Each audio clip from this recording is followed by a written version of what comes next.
અરે લેને ફટાફટ પહેરો ને, ક્યારનો મહેનત કરું છું. ચીપટી ના આવે વાળ આવી. હા થેન્ક યુ. શું કામ પહેરો છો આ વસ્તુ? ઇઝીલી છે પણ ચાલુ થોડુંક અઘરું છે. ઈઝી છે પણ શું કહો છો તમે? કઈ નહીં હવે શું કામ પહેરો છો એટલે આ શોખની વસ્તુ છે, મને ગમે છે. સારું કહેવાય ને, કરો શોખ પૂરા. પણ જે શોખ પોતે જાતે કરી શકીએ ને એવા જ શોખ પૂરા કરાય. એ શું હતું? આ તું જે બોલે છે એ જ તે ચાલુ થઈ ગયું ને તારું. તો હું ચૂપ બેસું છું. હા ચૂપ બેસો નથી કેતો, આ ઘરના કામ પતાવો, હું જાઉં છું મારા કામે ઓફિસ પર. ખરેખર સાસુ, નણંદ, દેરાણી અને સગાવાલા બધાને મિક્સ કરીને એક વ્યક્તિને બનાવવામાં આવે ને એ ઘરવાળો. બીજું કઈ? આદિ આદિ આઈ એમ સિરિયસ. આઈ એમ સિરિયસ. લાગે છે નવરી પડી ગઈ છું હે? સવારે 5 વાગે જાગીને બધું કામ કરી નાખ્યું છે. ના, આખી રાત સૂતી જ નહોતી. રાતના કામ ચાલુ કર્યું છે. અરે વાહ, આ સારું કહેવાય. આખી રાત જાગીને બધું જ ઘરનું કામ પતાવી નાખવાનું અને દિવસ આખો આરામ કરવાનો, બાજુવાળાને જઈને ગપ્પા મારવાના. એટલે હું તમે ઢીલા કામ કરો છો, આમ જો મારી જેમ હોવું જોઈએ. સવારમાં શું છે કહેશો મને? કઈ છે ને, આ તો ખાલી તને જરાક એનો ફીલ કરાવતો હતો કે તું બહુ સારી છે. આઈ નો. જરાય નહીં. એટલે એમ કે તને જરાક બે વખાણ કરી એટલે ફૂલાઈ જાય. હા તારું કામકાજ પેલું છે. અરે હું સારી ન હોય ને તો બીજી ગોતી લો, બરાબર? My God ખીજાઈ. સોરી, ખોટું લાગી ગયું. ના, તો શું કરવું પડશે હવે? કઈ નહીં.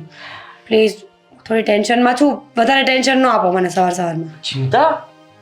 અરે મીરા, તું શેની ચિંતા કરે છે? બોલ, હમણાં તારી ચિંતા દૂર કરી દો. આ દામિનીનું ભણતર પૂરું થયું ને, હોસ્ટેલમાંથી ઘરે આવવાની છે. અચ્છા. પણ મમ્મી પપ્પા જ નથી તો ઘરે શું કરશે રહીને? એ ચિંતાનું કારણ તારું બરાબર છે, પણ એક કામ કર ને, એમને તમારા કાકાને ત્યાં કે પછી બીજા કોઈ રિલેટિવને ત્યાં મોકલી દે ને. આદિત્ય, સમજવાની કોશિશ કરો. સમય એવો નથી કે કોઈના ઘરે મૂકી શકીએ. મને કોઈ પર વિશ્વાસ નથી આવતો. એક ટાઈમે હું હોત તો એનું ધ્યાન પણ રહેત, પણ હું પણ અહીંયા છું ને હવે. અને દામિની હજી બહુ નાની છે, એને એવી રીતે કોઈના ઘરે મોકલવી એ સેફ નથી લાગતું મને. અને એકલી તો એ રહી જ ના શકે. બિલકુલ નહીં, તારી વાત સાચી છે. કારણ કે અત્યારનો સમય અને એકલી છોકરીને આમ પણ ન રખાય. પણ હું માનું છું ત્યાં સુધી દામિની એમ તો હિંમતવાળી છે અને હોસ્ટેલમાં રહેલી છોકરી હંમેશા પાવરફુલ હોય છે. પણ જ્યારે બધા સહારા તૂટી જાય ને ત્યારે માણસને હિંમત આપોઆપ ભાંગી જાય. મમ્મી પપ્પા ગયા એને જાજો ટાઈમ નથી થયો, ક્યારે આદત જ નથી એને એકલું રહેવાની. અને આમ પણ એકલતા બહુ ખરાબ છે. એકલું માણસ ક્યારેય જીવી ન શકે. એકદમ સાચી વાત કરી છે તે. તો પછી એક કામ કર ને, એને આપણા ઘરે બોલાવી લે. અહીંયા તું તો છે જ, તો એને કંપની રહેશે. સાચે? હા, મજાક નથી કરતો. જો દામિની બીજે કઈ જગ્યાએ તને રહેવા માટે યોગ્ય ન લાગતું હોય તો આપણું ઘર તો સેફ છે ને. સાચી વાત છે તમારી. એ તો મને યાદ આવ્યું જ નહીં કે આપણું ઘર તો છે અને તમે પણ ના નહીં પાડો. પણ મમ્મીએ તું વાત કરી લે છે ને, તું કહી દેજે. નો, નેવર. મમ્મી સાથે હું કોઈ જાતની વાત નહીં કરું. જો આદિ, આ તમને સારું ફાવે છે, કોઈ પણને વાતોની આંટીમાં લઈ લેવું અને વાત મનાવીને એ તમને ફાવે, મને નહીં. જો આ તું કહીશ તો મમ્મીને સારું લાગશે. કદાચ મમ્મી ક્યારેય ના તો નહીં જ પાડે, પણ તું કહીશ તો ના જ નહીં પાડી શકે. કારણ કે તમે કહેશો ને તો પણ ના તો નહીં જ પાડે, અને જો ના પાડવાની હશે ને તો મને પણ પાડી દેશે. આટલી અકળાય છે શું કામ? તો પૂછી લ્યો ને, હા પાડો ને. હા તો કઈ નહીં, મમ્મી સાથે હું વાત કરી લઈશ, બીજું શું. પણ તારે પણ વાત તો કરવી જ પડશે, જેથી કરીને મમ્મીને એમ થાય કે એકવાર મીરાએ પણ મને પૂછી લીધું. હા તો હું કરીશ ને. એકવાર તમે વાત કરી લો, મમ્મી તમને હા પાડે ને પછી હું વાત કરી લઈશ. અરે વાહ, હા તો કઈ વાંધો નહીં. સારું, હું હમણાં જ મમ્મી સાથે વાત કરી લઈશ, ઠીક છે? અને બીજું શું કહેતો હતો કે આ રાત્રે ઉજાગરા ઓછા કરો. આદિ શું બોલો છો તમે? ઉજાગરા કોણ ઉજાગરા કરે છે? તમે રાતના 2-2 વાગ્યા સુધી ફોનમાં હોવ છો, હું નહીં. હા પણ ત્યાં સુધી તું કામ જ કરતી હોય છે. 2 વાગ્યા સુધી કયા ઘરમાં આટલું બધું કામ રહેતું હશે કે માણસ રૂમમાં પણ ના આવે? સાચી વાત છે તમારી. લગ્ન કરીને આવીને ત્યારે બહુ સપના જોયા હતા કે સસરાના ઘરે જઈને કંઈ જ કામ નહીં કરવું પડે, પણ અહીંયા આવીને બધું ચૂરચૂર થઈ ગયું. Oh my God. હા સોરી, ચૂરચૂર થઈ ગયું છે ને, તો આપણે ચૂરન ને બધું મિક્સ કરીને ખાઈ જઈશું. ચાલો બાય, હું જાઉં છું ઓફિસે. ઠીક છે? અને મમ્મી સાથે હું વાત કરી લઈશ, તું દામિની સાથે પણ વાત કરી લેજે. હા ને? હા તું કામ કર ને ઘરના. હા તમે તમારું કામ કરો ને, હું તો જાઉં જ છું ઓફિસમાં. વાત કરીને જાજો.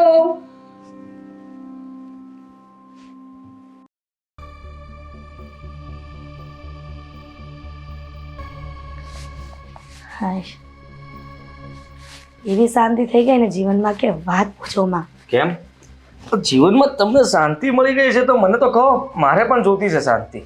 કારણ કે તમે મને પરણાવી દીધો પછીની શાંતિ જતી રહી છે મારી તો. તારી ભલે ને જાય, પણ મારી વહુ આવ્યા પછી મારે એકદમ શાંતિ થઈ ગઈ છે. આમ જો એકેય કામ મને નથી કરવા દેતી, બોલ. એમ? આ તો સારું કહેવાય, પણ એમાં તે ખોટું થયું કહેવાય. હે? એટલે તું માથી જલન કરે છે એમ કે ને? આ તમે નવરા બેસી રહો, કઈ કામ ન કરો, 100 બીમારીઓનું ઘર કરો. લે, એવું કોણે કીધું કે બેસી રહેવાથી બીમારીઓ થાય? અરે હું છે ને સવારે ને સાંજે મંદિરે તો જાવ જ છું ને, એ પણ ચાલીને. મેં ક્યારેય મીરાને એમ નથી કીધું કે તારી સ્કૂટી લઈને મને મૂકી જા. હા એ વાત પણ સાચી. પણ મમ્મી, હા તમને નથી લાગતું કે મારા સાસુ સસરાનો જે અકસ્માત થયો એના પછી એ લોકો સાવ એકલા થઈ ગયા છે? સાચી વાત છે બેટા, પણ હવે આ બધું હરી ઈચ્છાએ થાય ને. મને ખબર છે કે તારી સાડી હવે સાવ એકલી પડી ગઈ છે અને હોસ્ટેલમાં પણ રહી છે, પણ તને એવું નથી લાગતું કે આવી રીતના છોકરીઓને હોસ્ટેલમાં ન રખાય? એની હોસ્ટેલ પતી ગઈ છે. આઈ મીન કે ત્યાં હવે તો ભણવાનું પણ પતી ગયું છે, એટલે હવે મીરા વિચારતી હતી કે ક્યાં જશે, શું કરશે. કારણ કે એકલી છોકરી ત્યાં ઘરમાં રહે એ પણ સારું ન કહેવાય. અને કુટુંબ પરિવાર એ લોકોને ત્યાં મોકલે તો પણ ચિંતા તો રહે જ ને, કારણ કે દીકરીની જવાબદારી કોઈ પણ ન ઉપાડે. હા કદાચ દીકરો હોય તો કોઈ પણ સાચવી લે, પણ કોઈ દીકરીને સાચવવા માટે તૈયાર ન થાય ને. તો તને એવું નથી લાગતું કે દામિનીને આપણે આપણા ઘરે લઈ આવીએ? સાચે? તો એમાં શું થઈ ગયું બેટા?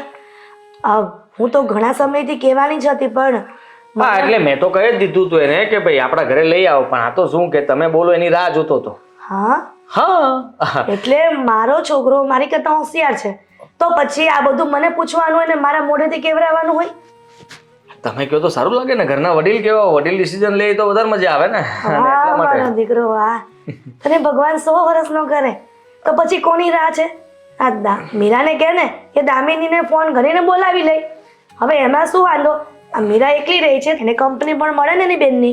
હા કેમ નહીં, મેં તો કહી દીધું છે કે તું દામિની સાથે વાત કરી લેજે, હું મમ્મી સાથે વાત કરી લઉં છું કે દામિની અહીંયા રહે તો કઈ વાંધો નથી ને. કઈ વાંધો નથી. બસ ત્યારે મને ખબર જ હતી કે તમે કોઈ દિવસ ના નહીં પાડો. એમાં શું ના પાડે ને બેટા?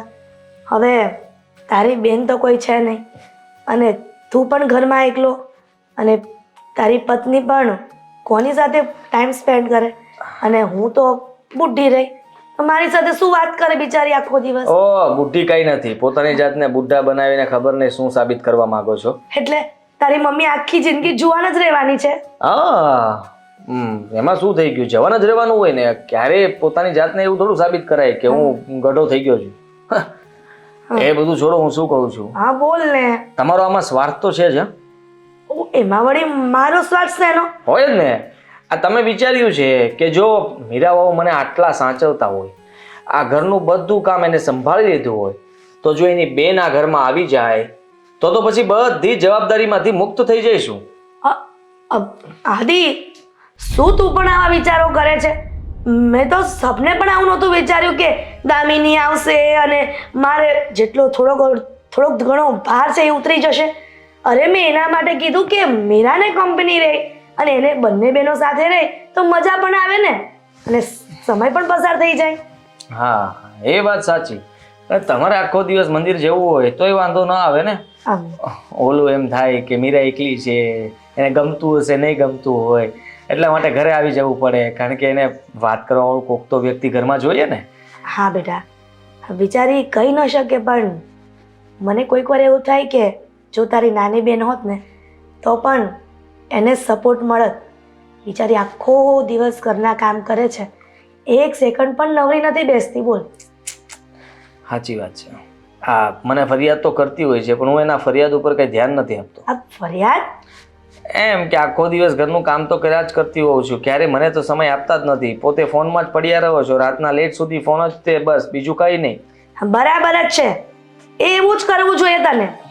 એ પણ મને કમ્પ્લેન કરતી હતી કે મમ્મી આદિ છે ને મોડા મોડા આવે છે અને સમયસર જમતા નથી, પછી જો બીમાર પડશે ને તો તમે જ કહેશો કે મારા આદિનું ધ્યાન નથી રાખતું. મારી ફરિયાદ કરતી હતી? હા એટલે મતલબમાં આવી ફરિયાદ થોડી કહેવાય, પણ તારી કેરિંગ કહેવાય બેટા. એને તો હું જોઈ લઈશ. એ પણ છે ને એ તમારી પણ ફરિયાદ કરતી હતી કે મમ્મી આ હરિભક્તિમાં ખબર નહીં કેટલા ઉતરી ગયા છે કે જ્યારે જુઓ ત્યારે બસ મંદિર મંદિર ને મંદિર. ધ્યાન રાખજો મમ્મીનો. તું હવે છે ને મને ભડકાવ નહીં હો મીરા વિરુદ્ધ. જા જાનો મનો કરતો એ કામ કર. સારું તો ઓફિસ જાઉં છું. જય શ્રી કૃષ્ણ. જય શ્રી કૃષ્ણ. બળેલો તેમાં